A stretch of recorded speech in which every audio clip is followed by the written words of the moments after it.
시사직격에서는 N번방 사건과 관련하여 시청자 여러분들의 제보를 받습니다.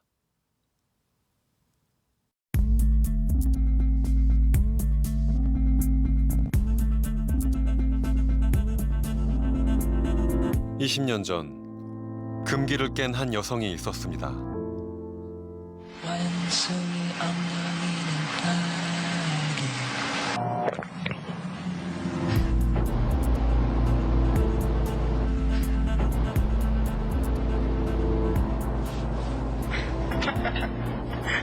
빨개. 20년 만입니다. 결국 광고가 나가고 많은 사람들이 하리수 씨를 주목하게 됐는데 좋지 않은 말씀도 많이 들으셨던 걸로 압니다. 네, 많이 사랑해 주신 반면 예. 정말 고독한 싸움의 시작이었다고 할 수 있을 것 같아요. 여자로 태어났어야 될 사람이 남자로 태어났다. 신의 실수다라는 이야기가 있었는데 너는 신의 실수로 태어났으니까 죽어라. 뭐 갖가지 혐오의 발언들이 너무너무 많았죠. 너는 세상을 살 필요가 없다라는 둥. 남자가 저렇게 되었다는 사실에 대해서 징그럽습니다. 아, 그래요? 예. 예. 네. 왜냐하면 남자는 남자의 모습을 내야 되는데 네, 네. 여자의 모습으로 그 가상 꾸민 거라고 보여지고 이건 하나님의 창조자에 대한 전면 도전이고 많은 참 절실한 문제가 있어요. 법에 의해서 해결해 줄 수 없는. 예를 들어서 유부남, 유부녀가 사랑한다 말이죠. 다른 사람을. 뭐 동반자 사랑하는 경우도 많이 있지 않습니까? 우리 사회에. 근데 아직까지 저는 성전환을 뭐 못 해가지고 자살했다는 그런 예는 못 들어봤어요.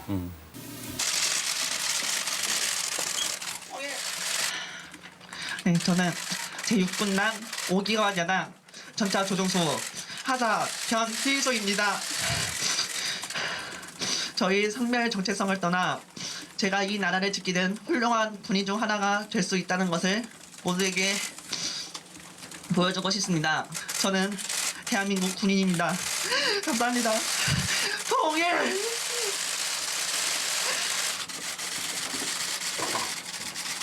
최근 성전화를 한 여성이 숙명여대에 합격했습니다. 국내에선 처음 있는 일이었는데요. 이를 두고 대학 안팎에서 논란이 됐는데 오늘 이 여성이 입학을 포기한다는 뜻을 밝혔습니다. 많은 이들이 지금 A씨가 입학을 포기한 결과가 실패라 생각했지만 A씨의 생각은 조금 달랐습니다. 각자의 어려움을 나누며 우리는 앞으로 나아갈 수 있을 것이라 생각합니다. 그리고 그 희망을 잃지 않았으면 좋겠습니다. 우리가 가질 수 있는 것이라고는 희망밖에 없다는 생각이 듭니다.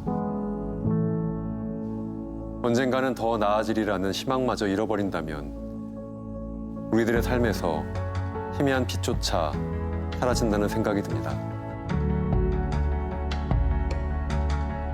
같은 시대를 살아가고 있지만 늘 우리라는 울타리 너머에 있었던 그들.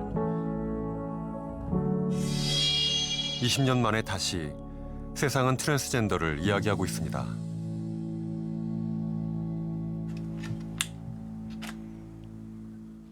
(2019년) 여성에서 남성으로 성별 정정을 마친 트랜스젠더 레오 씨.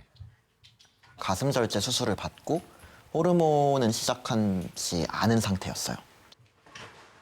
멀리서 봤을 때는 이제 체구가 작은 남자애 혹은 체구가 조금 큰 여자애 정도로 보이는 상황이었어요. 근데 늦은 시간이었고 사람이 드문 곳이었는데 그런 순간 있잖아요. 멀리서 히히덕거리는 사람들의 목소리가 한 문장이 딱 귀에 꽂히는 순간 쟤 남자야 여자야? 그래서 거기까지는 그냥 매일같이 듣던 말이니까 어릴 때부터 그러려니 하고 지나가려고 하는데 몰라 벗겨보면 알겠지 이런 말이 들리더라고요. 그래서 너무 무서웠어요. 나는 안전하게 살아갈 수 없나?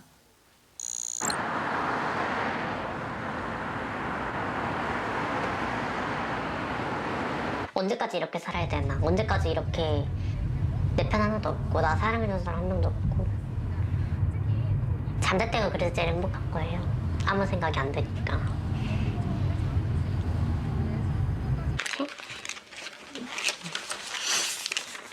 이제 학교 다녔을 때 고등학교 2학년 때인가 3학년 때 그때 스트레스가 너무 받는 거예요. 그래서 애들이 너무 괴롭히고 막 지우개 던지고 막 계속 뒤에서 욕하고 이러니까 헬프라고도 써져 있고 뭐 이렇게 제자한테 묻는 메시지 같은 것도 그냥 이렇게 막 해놓은 낙서도 있고 제일 약 올랐던 거는 진짜 싫었던 과 선생님이 졸업하는 그 졸업식 날에도 졸업을 축하해 아저씨 그 말할 때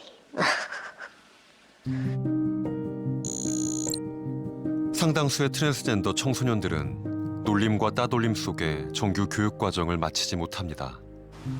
옛날에 제가 공부를 되게 열심히 했었는데 중간고사 끝나고 나갔어요. 1학년 1학기 중간고사.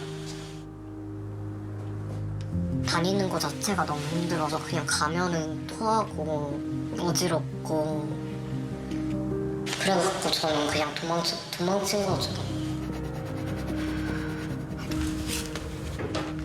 제 주민등록증이에요. 빨리 재발급 받아야죠. 저는 남성으로서의 삶을 사회적으로 더 하고 싶지 않아서 모든 거를 거의 중단한 상태거든요. 제가 우울증 치료를 받기 시작한 거는 2년이 좀 넘었어요.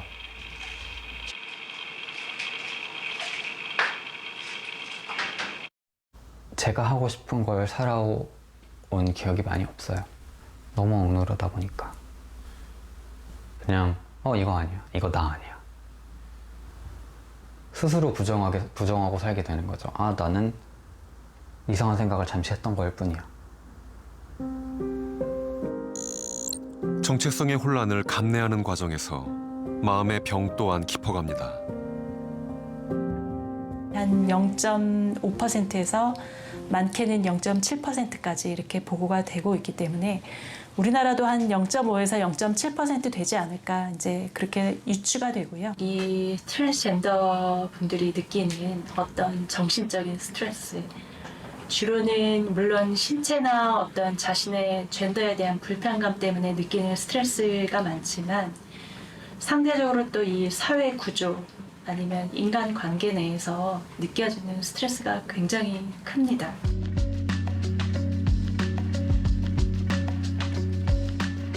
세상과 그들을 가로막고 있는 벽은 높고 견고합니다.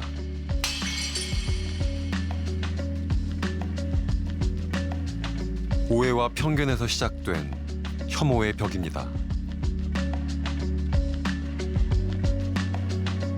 자신의 존재를 드러낸 트랜스젠더들에게 정신병, 여성성을 입은 남자, 심지어는 사람이 비둘기가 되고 싶어한다라고 야유와 비난을 퍼붓었던 사람들이 있습니다. 어떤 느낌이셨어요? 제가 그 세상에 모습을 드러내고 20년이라는 세월이 흘렀는데 오히려 더 인권이 후퇴하면 후퇴했지 더 진보되지가 않고 오히려 더 이 성소수자에 대한 사람들의 배려심이나 인권에 대한 거는 너무너무 뒤로 다 후퇴한 것 같아서 너무너무 소름이 끼쳤어요. 2000년 때보다 지금이 더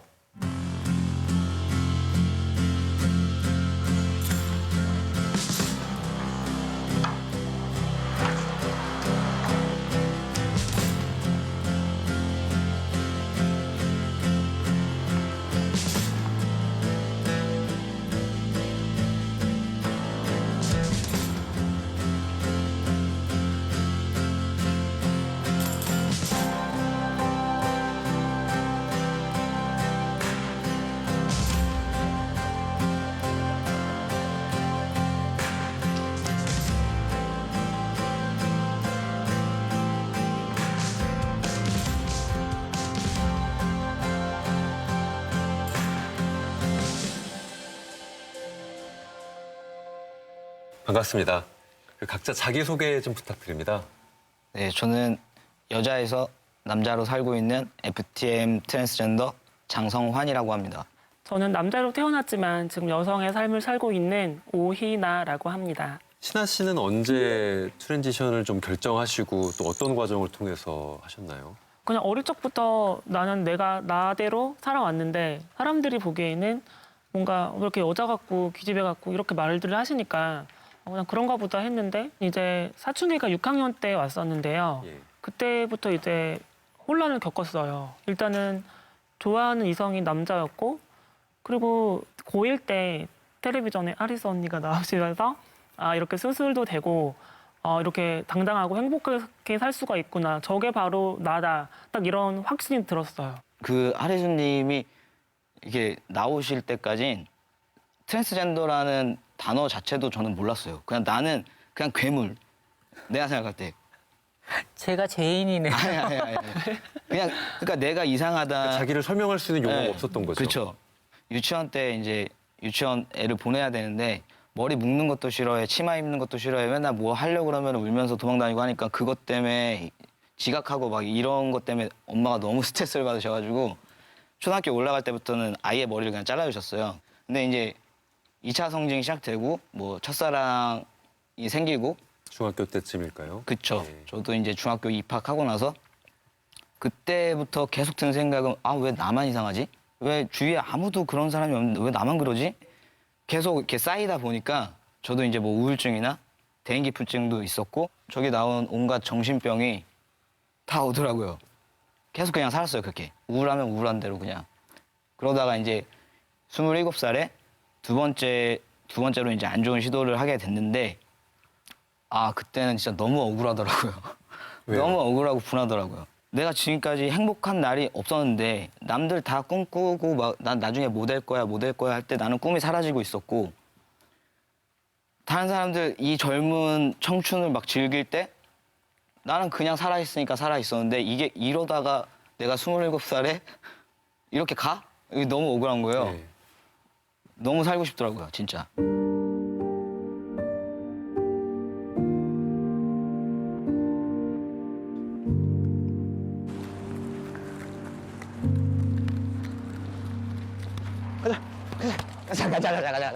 가자. 성환 씨의 손을 잡아준 사람은 동생이었습니다. 친구 왔네. 가자.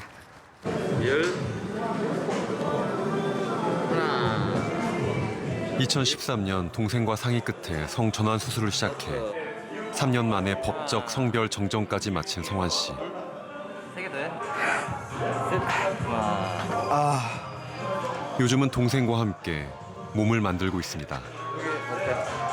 얘는 20대 한 초중반부터 계속 운동했어가지고 다른 트레이너가 저는 필요가 없어요. 동생한테 배우면 돼가지고. 어깨가 넓어 보이게끔. 지금 좀 좁은가요? 옆에 한번 펴보세요. 잠깐만. 누나와 동생으로 이렇게 20년을 해야 살았던 두 어깨가 사람. 펴지는 거라 그랬어. 이제 형과 동생입니다. 이쪽 그러면 닭복인데. 하나, 둘. 거의 인생의 뭐 반 이상을 누나로 이제 지냈었는데 갑자기 형으로 바뀐다는 것 자체가 조금 많이 처음에 들었을 때는 많이 이제 부정적으로 다가왔던 것 같아요. 좀 힘들 것 같다, 뭐 지금 안 좋은 생각을 하고 있다라고 이제 연락을 받고 이제 부랴부랴 이제 형 있는 곳으로 달려갔던 기억이 있어요. 저한테는 너무나도 이제 소중한 형이기 때문에 이제 형이 없어지는 거는 이제 생각조차 할 수 없으니까 형을 이해하게 된 것 같아요. 셋, 넷, 다섯. 내가 다 이겼다.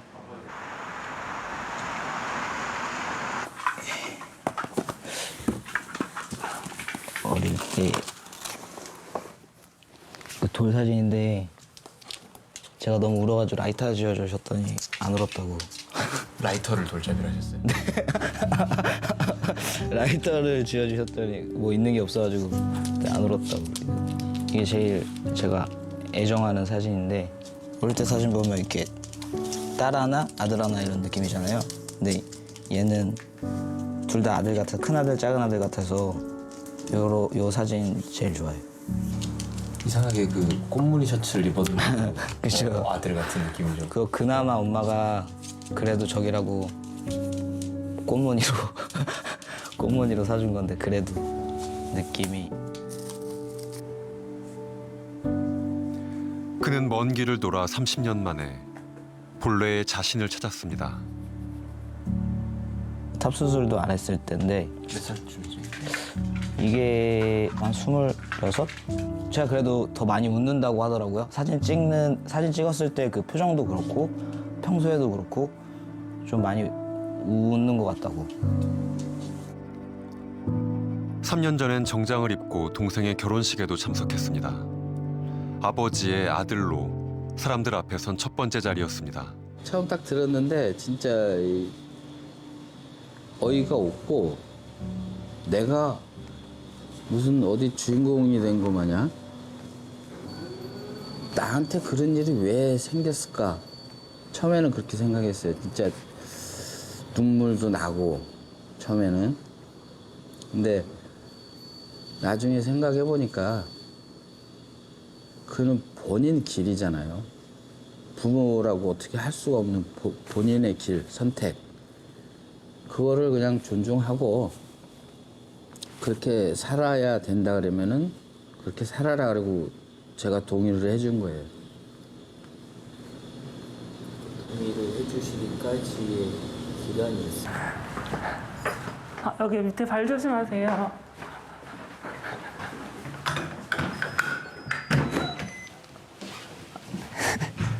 집이 좀 지저분해가지고. 여기가 이제 방송도 하고 있는 공간이에요.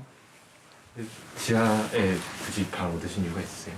여기가 좀 동네가 좀 비싼 동네인데 여기가 좀 저렴해가지고.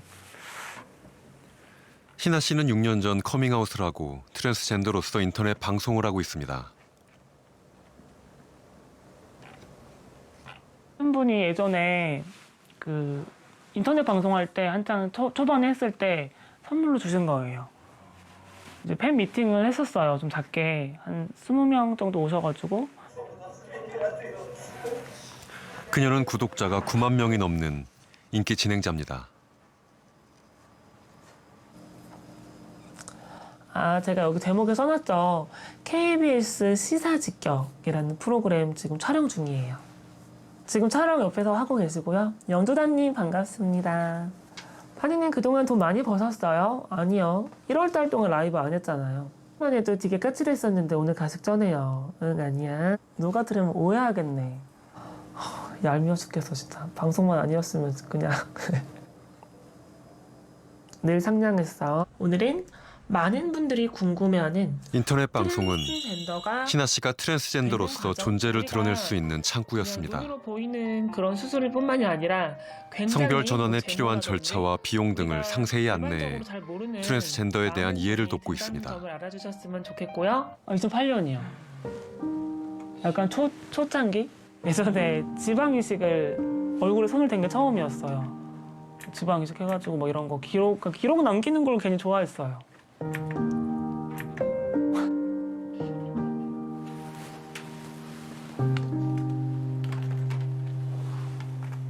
여성으로서의 삶을 유지하기 위해 매일 같은 시간에 호르몬제를 복용합니다. 마음속 자신으로 살기 위해 몸의 고통을 감내하는 것. 트랜스젠더가 평생 짊어지는 삶의 과제입니다. 부모님에게 20살에 커밍아웃을 했지만 워낙 완강하게 반대를 하셨어요. 제가 뭐 울어도 보고 화도 내보고 너무 그냥 답답했어요. 죽고 싶은 마음만 너무 컸고 뭐 때로는 원망도 했어요. 근데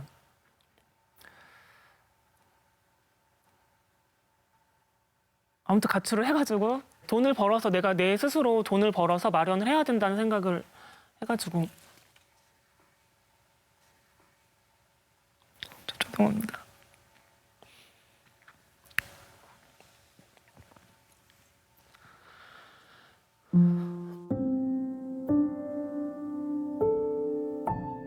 아주 어릴 때부터 남자 몸에 갇혀 있었던 여자.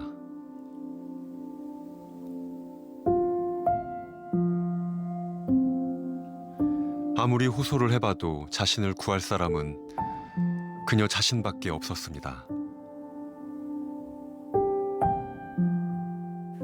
네, 그래가지고 가출을 해서 수술비를 벌어서 혼자서 수술을 했어요. 돈을 어떻게 보셨어요? 20살에.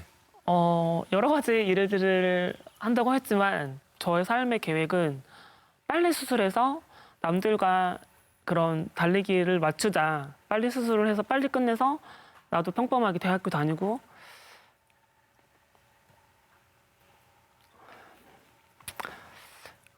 죄송합니다.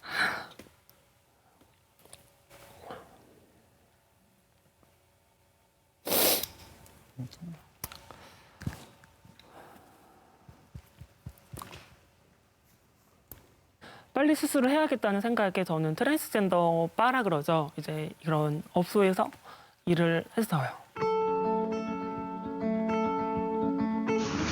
수술 잘할 거야.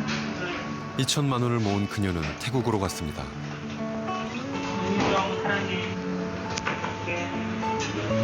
2006년부터 5년에 걸쳐 시도해온 성 전환 과정의 마지막 관문.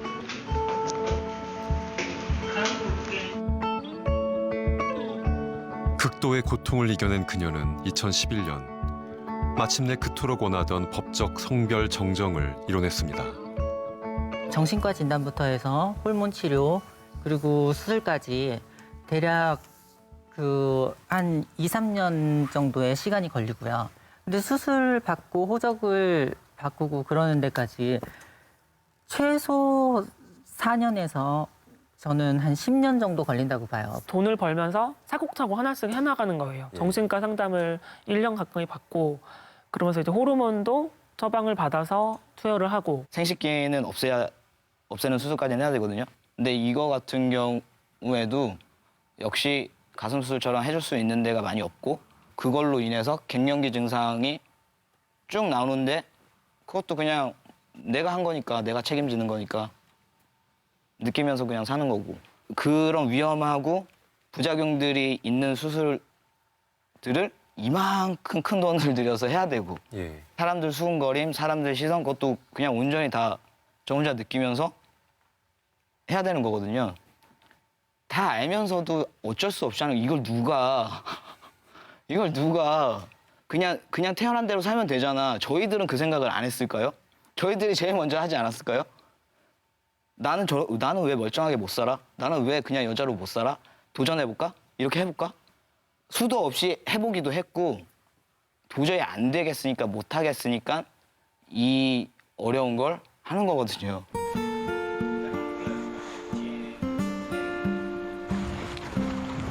그 시절 가장 절실했던 것은 있는 그대로 자신을 바라봐주는 사람들이었습니다. 어린 시절 친구들을 만난 희나 씨. 지금 보면 되게 너무 오랜만에 본다 이거. 지금 보면 되게 촌스럽다. 누구야? 너. 거의 똑같아 근데. 어머 나네. 어머 너야. 그래 너야. 너 얘기한 거야. 네 얘기하고 있는 거야 우리도. 빨간 옷은 누가 골랐어? 이거 옷은 내가 입었지. 아 진짜? 특이하게. 나는 사실 6학년 때에는 좀 별로였어. 나는 별로였어. 괴롭힘을 너무 당해서. 초등학교 때 유독 활달하고 여성적이었던 희나 씨. 엑스키스의 폼생폼사 나온 것 같아요. 저거 한 몇 년 됐냐? 10몇 년 됐는데? 초복이 한 명이네 진짜. 사춘기가 시작되자 친구들은 희나 씨가 자신과 많이 다르다는 것을 알았습니다. 아니요, 이렇게까지 변할 거라고는 생각을 못했죠. 단지 이제 좀 아무래도 그쪽 취향이 있지 않을까라는 생각은 조금 했었는데 이렇게까지 바뀔 거라는 생각은 안 했었고 근데 또 막상 이제 오랜만에 봤을 때 지금 현재 모습으로 나타났을 때 그냥 이렇게 됐구나 그런 정도밖에 생각이 안 들었어요. 저는 사실 걱정이 되는 거죠. 제가 이 친구를 만나서 좀 놀라거나 어색한 모습을 보이면 이 친구한테 좀 실례가 아닌가 하는 모습에 좀 만나는 게 좀 걱정이 되기도 했었거든요.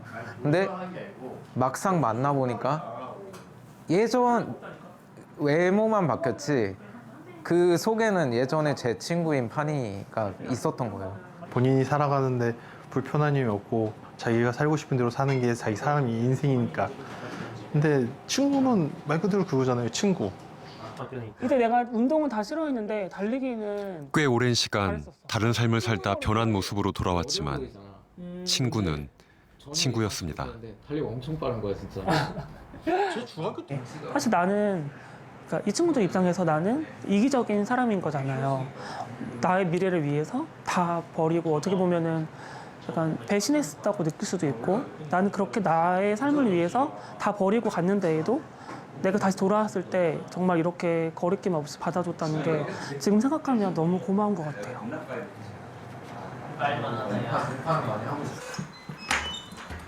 일로 와, 이 새끼야. 성환 씨의 가장 친한 친구는 10년지기 진아 씨입니다. 얘는 날이 갈수록 힘이 세지고 뚱뚱해지네. 성 전환에 대한 고민으로 가장 힘들었던 시기. 친구는 수술을 반대했습니다. 9점 몇 킬로거든? 저는 뭐 처음에 아까 말씀드린 것처럼 친구의 뭐 성별은 상관없어요. 그리고 근데 주변의 시선 때문에 이 친구가 힘들어할까 봐 그것 때문에 반대했던 거예요. 왜냐면 친구가 수술하기 전에도 원체 이제 주변에 모르는 사람들이 보면 저 사람 남자야 여자야? 하는 경우가 많았거든요. 그럼 저 거의 대신 가서 막 싸우는 편? 그리고 이 친구는 왜 그래 하는데 저는 또 어렸을 때니까 왜 이렇게 남의 일에 관심이 많아? 이렇게 하고 가서 막 싸우는 편이었어요. 네가 얘가 남자든 여자든 네가 뭔 상관이야? 이렇게. 맞아. 자기네들끼리 막 수근수근 되는 게 들려요. 그러면 거의 막 그러니까 그런 상황이 너무 많이 일어나서 상처받아갖고 친구가 힘들어할까 봐 그것 때문에 반대했어요 처음에. 오히려 제가 겁쟁이였던 것 같아요 그때. 너무 슬펐다. 이 친구는 자신이 있었나 봐요. 힘들었겠죠. 완전 힘들었겠죠. 근데 이 친구는 그걸 다 이렇게 안고 갈 자신이 있었는데 용기가 있었는데 제가 그걸 못 믿고 막 그랬나 봐요. 제가 겁쟁이였어요. 슬퍼.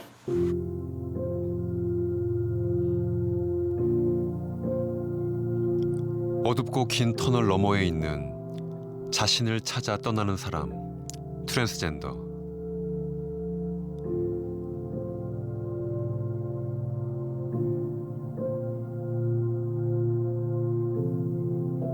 그들에겐 사람이 비칩니다. 저는 장녀였어요.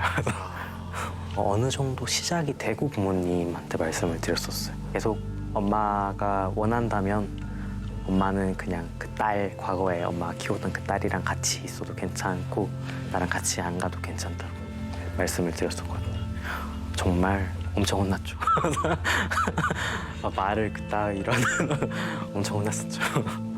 여동생이 한 명인데 저를 그 정확한 워딩으로 본인이 표현했던 말에 따르면 괴물이라고 말했던 적이 있고요. 어머니는 굉장히 슬퍼하거나 좌절하거나 힘들어하는 경우가 많으셨고 아버지는 사실상 그 속된 표현으로 호적을 파버리고 싶어 하신 상태예요. 언제 절연하면 될까 이렇게 저한테 그렇게 여쭤보시기도 하셨고요. 너를 언제 버리면 되겠니? 뭐 이런 식으로 물어보시더라고요. 엄마를 만나려고 이제 부모님 집에 갔는데 엄마가 지하철역에서 저를 기다리고 계셨거든요.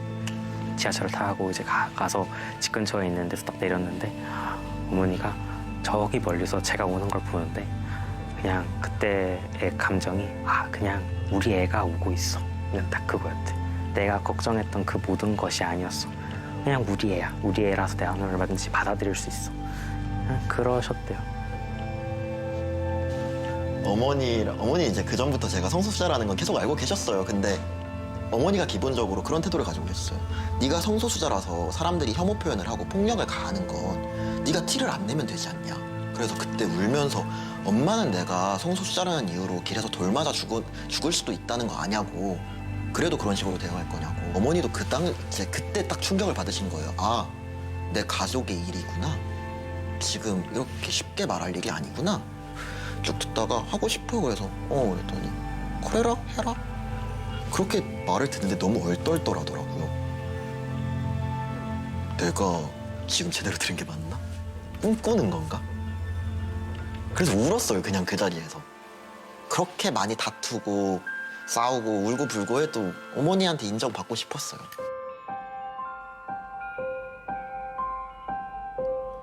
아이는 본래 외동딸이었습니다. 하나뿐인 딸이 아들이 되었지만 어머니는 자식을 다시 품었습니다.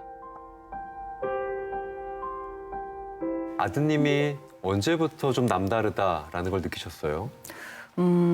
아주 어렸을 때부터 이렇게 보통 흔히 말하는 이제 남자아이처럼 이렇게 보이시하게 옷 입고 남자아이들이 보통 좋아한다고 하는 그런 장난감들을 갖고 논다든가 그런 걸 보고 좀 유난스럽다고 생각을 했었죠. 예. 그러다가 나는 트랜스젠더고 수술을 해서 내 본래 모습대로 살고 싶다. 정체성을 찾고 싶다 얘기했을 때 그때 제가 트랜스젠더라는 말에 좀 놀라기도 했지만 한순간에 이해가 되더라고요. 그동안에 네, 어렸을 키워왔던 때부터 과정을 보니까. 유난스럽게 이렇게 남자애처럼 하고 다니나 했던 부분들이 순간적으로 아 그래서 그랬구나 하는 생각이 좀 들었어요.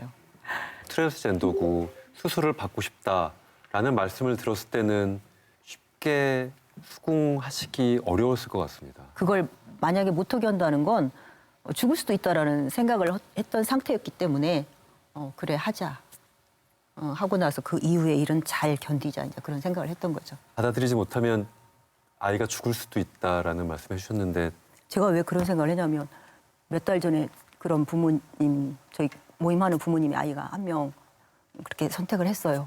그랬을 때 제가 그 어머니 마음을 생각을 하니까 어머니 마음이 애통한 것도 있겠지만 이런 생각을 하지 않았을까? 그래 이 사는 게 얼마나 힘들었으면 그랬겠니? 제발 부디 영혼이라도 좀 편안해졌으면 좋겠다라고 생각하지 않았을까? 라는 생각이 들 만큼 아이들은 살기가 힘들어해요. 그때 제가 저희 아이한테 그렇게 살기 힘들다면 정말 그래도 살아야지 이 말이 너무 무색해지더라고요. 그래서 너가 어떤 순간에도 혼자 있게 하진 않겠다. 어머니는 트랜스젠더인 아들과 언제나 함께했습니다. 그것이 이 어머니가 자식을 지키는 길이었습니다.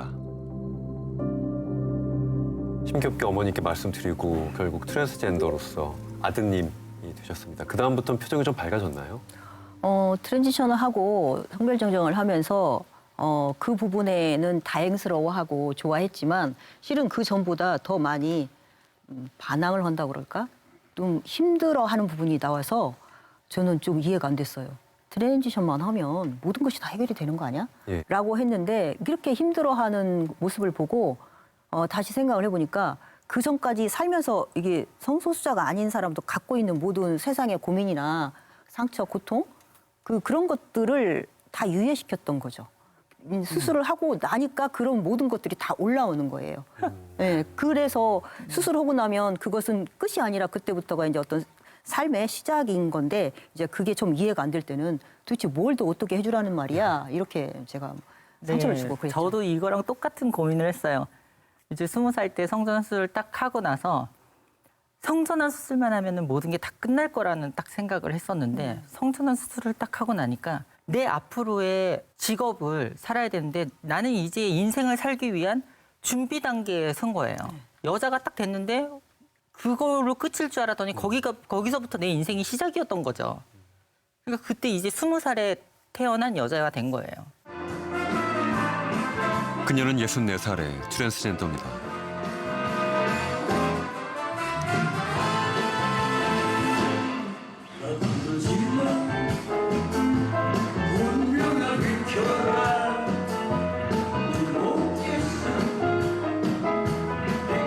처음에 시작할 때부터 무대에 섰으니까 40년? 여자스러운 것도 있는데 이게 오히려 우리들에 대한 너무 여성화하는 걸 보여주는 것보다 이런 면도 있다는 거를 보여주고 싶어서.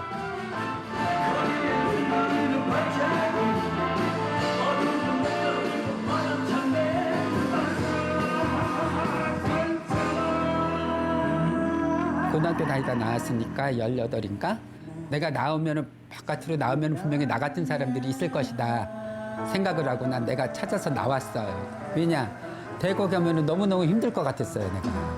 그때 당시는 너무 우리들에 있어서 암흑했고 내가 대학교 들어가면은 남자 차림을 해야 될 텐데 그게 내 자신이 용납이 안 되고 그래서 정말 힘들었지만 내가 타고난 게 이 친화력이 좋은 것 같아요. 사람들하고 말을 잘하고 그렇기 때문에 그러고 이 무대에 서면은 그 쇼맨십 이런 게 좋았기 때문에 그랬던 것 같아요. 여기가 새로 생긴 데고요. 여기 또 내려가서 여기요. 여기 있고 그 밑에 요 카부동면 밑으로도 또 몇 군데 있어요. 저 위에까지 다 하면은 조그만 가게까지 다 하면 열 몇 군데 돼요. 그럼 어림잡아도 인원이 그래도 한 7, 80명, 100명 정도 되죠. 그 사람들을 다 만약에 그런 먹고 살아야 되니까. 상당수의 트랜스젠더들이 20대 초반 성 전환 비용을 벌기 위해 트랜스젠더 바에서 일을 시작합니다. 카메라. 처음 시작한 게 이제 20살 때부터니까 20살, 21살 때부터니까 그때부터 시작했어요. 시대의 상황이면 일할 수 있는 데는 한정적인. 그때 당시는 더 심했죠. 일할 곳이 뭐 여기밖에 없으니까.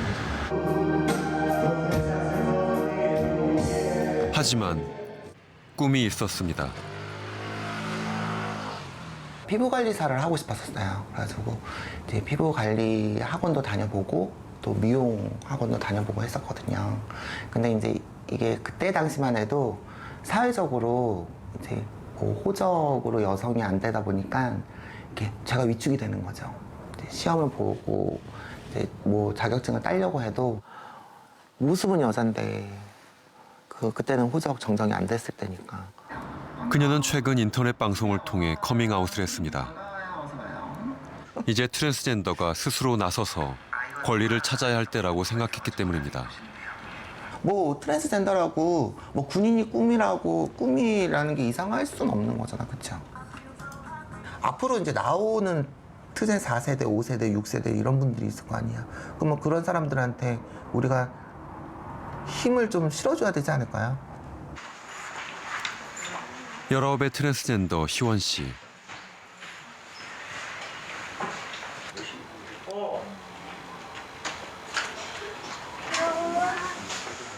그는 그녀가 될 준비를 하고 있습니다. 내가 호르몬을 하면 바라는 어떤 모양이 있어요. 뭔가 여성 집단에 끼기 쉬운 그런 몸으로서 변화됐으면 좋겠다는 욕구가 첫 번째예요. 그러니까 두 번째는, 그러니까 첫 번째만큼이나 강한 욕구가 그런 남성으로서의 성심 같은 거 있잖아요. 그게 진짜 너무 괴로운 거예요. 다른 어떤 뭐 불안감, 우울감 이런 걸로 동반돼서 상담을 받았다거나. 전 전혀 없어요. 아주 강하게 뭔가 마음을 먹었던 게 내 몸을 해치지 말자. 나는 끝까지 뭔가 살아남아야겠다. 이런 욕구들이 뭔가 더 힘든 일을 겪을 때마다 강해졌으면 강해졌지 않았어요. 그런 것들은. 네. 바람직하시네요.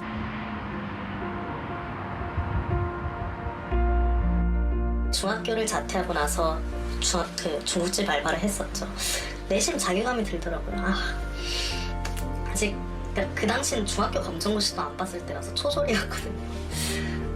다른 애들은 다 공부하고 있는데 내가 여기서 짜장면 나르고 있다는 게 너무 서러운 거예요. 아니 아무리 돈이 궁해도 남들은 공부하고 있을 시간에 난 공부하고 싶은데 나는 공부하는 게 내 적성에 더 맞고 난 정말 잘할 자신이 있는데.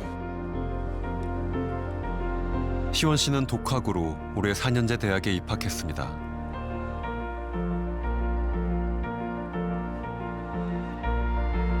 이제라도 학교 생활을 만끽하고 싶습니다. 전 다른 거 없고 담백하게 수업을 듣는 게 너무 기대가 됩니다. 정말 그 뭐라 그래야 되지? 고등학교 자퇴하고 나서 제일 그리웠던 게 수업 시간이었거든요. 다른 이들에게서 가르침을 받는다는 것이 얼마나 고마운 일이고 그리고 한편으로는 정말 얼마나 축복인지 이렇게 알게 되었어요. 이 자퇴 기간 동안. 그래서 무엇보다 대학 들어가면 가장 하고 싶은 것은 다른 거 아니에요. 뭐 캠퍼스 라이프 뭐 이런 거 별로 꿈꾸지 않고 수업을 듣고 싶어요. 공부를 하고 싶고. 트랜스젠더임을 당당히 밝히고 직장 생활을 하는 사람도 있습니다. 제가 페이스북 메시지로 어떤 청소년 친구가 그 메시지를 줬었거든요. 부모님들이 트랜스젠더나 성소수자 자녀 커밍했을 때 고민되는 게 얘가 뭐라고 살지? 얘가 뭐 성소수자인데 뭘 직업은 가질 수 있냐? 취업은 할 수 있냐? 학교는 갈 수 있냐? 이런 고민들을 하는데 그 친구가 이걸 제 기사를 보여주면서 봐라 트랜스젠더 변호사 할 수 있다. 그러니까 내가 사는 거 아무 문제 없다. 바로 이게 트랜스젠더 변호사 하는 세상에 요새 내가 트랜스젠더가 뭐가 흠이 되겠냐 이렇게 하면서 했다는 거예요. 부모님이 되게 기뻐갖고 하면서 했다고 저한테 메시지를 주더라고요. 로봇 공학을 전공했던 한희 씨는 사기업에 다니다 진로를 바꿔 변호사가 됐습니다. 공익인권단체에 일하며 주로 소수자 변론을 하고 있습니다. 트랜스젠더가 뭐 힘든 사람이니까 뭔가 이 사람들 잘해줘야 돼 이런 거는 온정적인 시선은 그것만을 해결될 수 없는 부분이에요. 이거는 사실 되게 근본적인 문제인데 우리가 성별이 당연히 두 개로 나누는 것이 생물학적 특징이라는 거에 따라 두 개로 나누는 게 당연하지가 않다. 성별이라는 것을 그렇게 엄격하게 구분하지 않아도 되는 지점들이 있다라는 것들을 좀 제도부터 우리가 보이는 뭐 일상생활 시설 뭐 여러 가지 뭐 법 정책 이런 거에 모든 거에 다 반영이 되는 어떤 그런 구조 변화가 좀 같이 있어야 되지 않을까.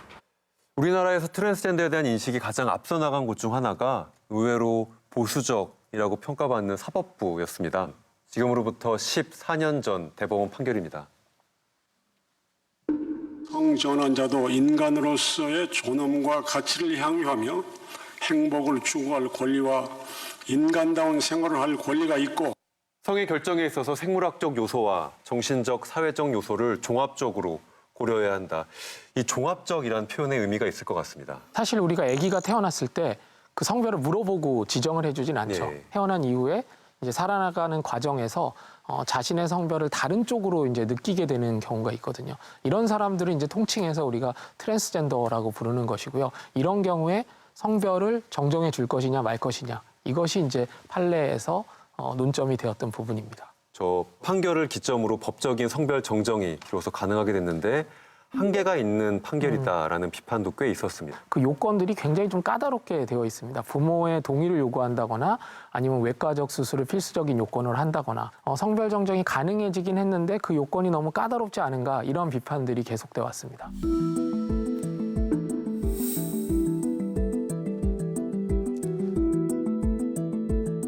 기존에 꼭 요구했었던 외부 성기 수술, 외부 성기 성형을 반드시 필요한 성별 정정의 요건으로는 하지 않겠다라는 판단처럼 보입니다. 사실 이제 트랜스젠더의 삶을 구체적으로 들여다보면 굉장히 다양합니다. 어떤 사람들은 뭐 수술에 대한 부담이라든가 아니면 경제적인 어려움 때문에 이제 수술을 할 수 없는 그런 경우들도 있거든요. 그래서 이 외부 성기의 수술을 반드시 성별 정정의 요건으로 요구하면 안 된다. 근데 이게 한국만 이렇게 이 요건을 완화시킨 건 아니라고 들었습니다. 사실은 성별 정정을 인정하고 있는 나라들이 많이 있는데요. 대부분의 나라에서는 외부 성기의 형성이라든가 부모 동의서 같은 것을 요구하지 않고 또 일부 국가에서는 동사무소에 단순히 신청을 하는 정도만으로 이 성별 정정이 가능한 것으로 이렇게 되어 있는 경우들도 있습니다. 전향적인, 어떻게 보면 인권 친화적인 판결이 이루어졌던 배경을 짐작하게 하는 하급심 법원의 판결문이 하나 있습니다. 관용이란 건 나에게 편안한 사람들과 편안한 삶의 방식을 공유하는 공간을 내어주는 것이 아니라 나에게 불편한 사람들과 불편한 삶의 방식을 함께할 공간을 내어주는 것으로서 차이를 뛰어넘는 동등과 배려와 존중을 의미한다.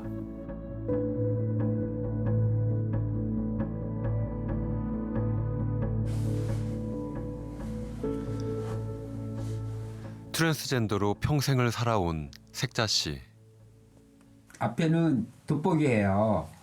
돋보기 내가 솔직히 해서 나이가 있으니까 노안이 있어서 이 정상적인 거울을 보면은 저기에 화장할 때 그래서 이제 돋보기를 한번 보고 하고 나서 이제 이걸 하는데 이게 떨어졌네 오래돼가지고 이것도 이것도 마저 떨어졌네. 어머 어떡하면 좋아. 일단 이렇게 놓고 이렇게 자꾸 껴야 되겠어. 어머.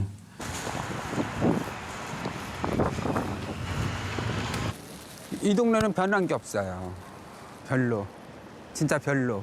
이 아파트도 내가 옛날에 80년대 일했을 때 여기서 살던 아파트예요. 85년도 그때. 근데 아직 그대로잖아. 여기 내가 자주 가는 사우나인데요. 사우나 입구에 친한 우리 동네 지인 동생이 하는 옷 파는데 여기 자주 가요. 여기 잠깐 들어와서 쉴까요?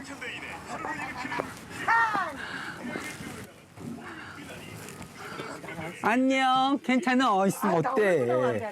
괜찮아요. 아유, 어때요? 어머, 오랜만에 오셨어요. 자주 보면서 뭘 그래야 지나가면서 자주 보면서. 예쁘죠? 우리 동생. 얘는 참고로 트랜스젠더 아닙니다. 이게 지금 찍는 거예요? 찍는 거야. 괜찮아. 너 이쁘잖아. 저기 닮았죠? 이제 사우나에서도 보고. 요 밑에가 바로 내가 다니는 사우나예요. 사우나에서 많이 치는. 사우나에서 사우나 토크 있잖아. 여성들의. 그런 게 있어요. 여성들을 위해 사우나에서 이런 얘기 저런 얘기 많이 하잖아. 그래서 많이 친해졌지. 오늘 벗은 사이예요. 그지 언니? 등 밀어주는 사이. 저는 별 그런 거 없었어요. 보통 이게 딱 보면 다 느껴져요. 근데 워낙 언니가 성격도 좋고 일단 언니는 되게 이 동네에서 제일 멋진 언니. 그래서 굳이 막 쏙싹쏙싹 들면서 젠더 이런 말 안 해요 여기는. 언니구나 왔구나 멋있네. 사우나 안 오면 전화하죠. 언니 사우나 안 와? 뭐 그렇게 아주 자연스럽게. 그 선입견을 안 보고 보니까 그런 건 없어요. 그래서 오히려 언니가 장난으로 어떤 때 그래. 이 꼬다리 뭐 이래요. 이거 잘라. 말 안 나간다며. 아니 그게 아니고 이시바들이 그렇게는 안 했지. 오빠 같이 야 이것들아 오빠한테 혼나볼래? 그렇게 말하지. 차라리 언니가 그런 걸 숨기면서 막 더 그러면 우리가 재밌어, 진짜. 특이하게 보자는데 전혀 그런 거 없어요. 어머 얘나 CF 들어온 거 아니니? 트랜스젠더. 그들도 우리와 똑같이 일하고 공부하고 행복할 권리를 가진 시민입니다.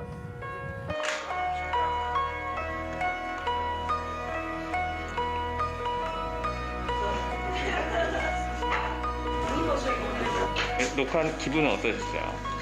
처음에는 너무 긴장도 많이 되고 이게 또 KBS다 보니까 이게 어떤 말을 어떻게 해야 될까 너무 좀 고민이 많이 됐었는데 그래도 이렇게 편안한 분위기에서 또 말을 해서 좀 홀가분한 마음도 있고 또 한편으로는 내가 말을 잘한 건가 걱정되는 부분도 있고 반반인 것 같아요. 그동안 말 못하셨던 분들한테도 그분들이 알 수도 있잖아요. 어떠실 것 같아요? 만약에 알게 되시더라도 전에도 뭐 얘기한 적 있지만 나쁜 분들이 아니시고 저랑 알고 지낸 시간이 꽤 되기 때문에 저는 그분들도 지금 오늘 만났던 여기 방송국 분들만큼이나 이렇게 되게 잘해주실 것 같아서 그렇게 크게 걱정은 안 하고 있어요. 수고하셨습니다.